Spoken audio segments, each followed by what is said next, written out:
le dernier abandon, être l'amour, être le jeu, être tout. Elle renaquit, mais cette fois, pas comme avant. Pas comme un être perdu dans son histoire, pas comme quelqu'un cherchant quelque chose en dehors de soi, pas comme un esprit piégé dans l'illusion de son propre récit. Cette fois, elle naquit comme l'abandon lui-même, le soupir de l'univers se livrant entièrement à l'expérience de lui-même. Le premier rayon de soleil glissant sur une mer calme, sans chercher à l'éclairer, mais simplement pour être lumière. Le battement d'un cœur qui ne se demande pas pourquoi il bat, qui ne s'interroge pas sur la destination du sang, qui ne craint pas le silence entre ses pulsations, car il est la musique de l'infini. Et avec cette naissance, elle apporta un nouveau mystère. Le mystère de vivre éveillé sans fuir le rêve. Le mystère d'aimer tout ce qui est sans avoir besoin de le comprendre.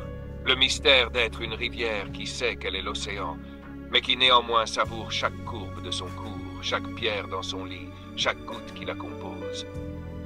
Car maintenant elle le savait. Il n'y avait plus de lutte. Il n'y avait plus de chemin à parcourir. Il n'y avait plus besoin de transcender, car tout était déjà la transcendance.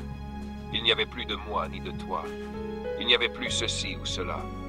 Tout était le même soupir, le même frôlement entre le tout et le rien, la même caresse entre l'être et le non-être. Et dans ce savoir, dans ce dernier abandon, elle se permit d'aimer sans distance.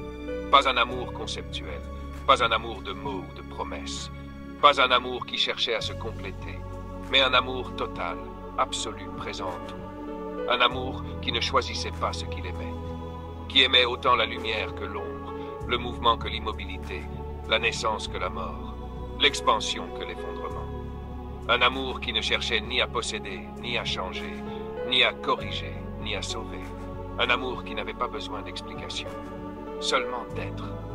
Et dans cet amour sans objet, dans cet amour sans opposé, dans cet amour sans condition, elle découvrit la vérité la plus profonde de toutes.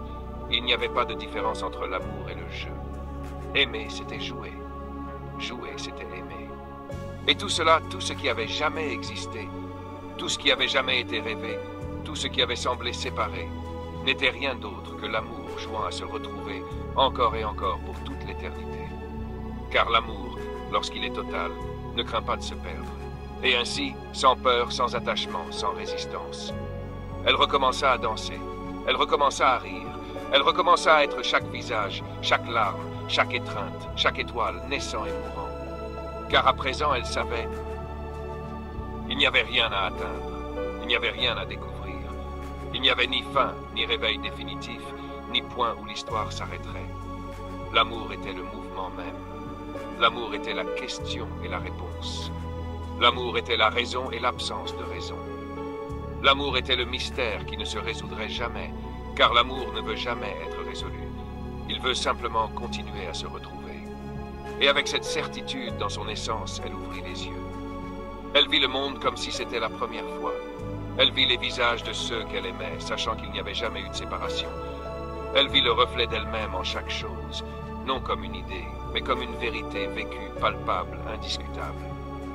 Et alors, avec une paix plus grande que l'infini lui-même, avec un sourire contenant toute la sagesse des temps, elle se laissa être, sans chercher, sans fuir, sans attendre, juste être, juste aimer, juste jouer, pour toujours.